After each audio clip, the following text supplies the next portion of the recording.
Diary, it's Tuesday. I'm just reporting on the renovations. As you can see, we haven't quite finished. That's the balcony, still full of stuff. There has been some progress, but I'm a little bit disappointed. Let's tell you what's happened. So we have seen that the skirting board has been installed.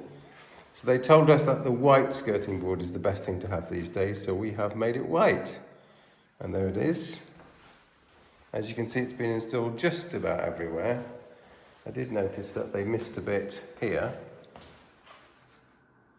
but pretty much it's installed. I don't know if they have to glue it or screw it and glue it. You can see there's bits of the edge between the skirting board and the wall I think needs to be made better. But all the floors are now down. And as you can see, this is the guest room. And overall it's just looking fantastic. Let's go into the master bedroom. We were planning on coming back tomorrow, that was Wednesday.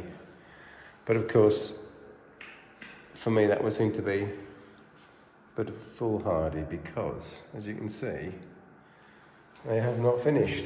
Let's see if I can switch this fan off. They've left it on. Yeah, they left it on. So yeah, skirting boards are in. That's all I can see that's been done. And this cabinet, for example, will go back to that corner and the door will come back on. So I think we need to stay away for another day. Meanwhile, we've had a bizarre international legal problem that has come up. And we might need to drive to another city tomorrow to see a legal specialist.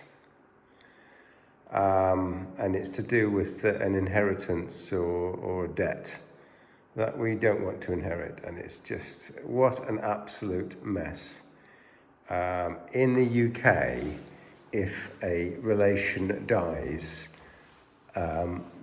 and they leave a will, they can pass money to you. But in the UK, if a relation dies and they have huge debts, those debts don't pass to you, especially if it's not a direct relation. But in some countries, they do. And we have to try and sort all this out whilst we're not in our native UK country, and it's a total mess. Anyway, back to the plot. The house is looking wonderful. I'm looking forward to everything being back in its proper place. That's it, and that's the report for today, Tuesday.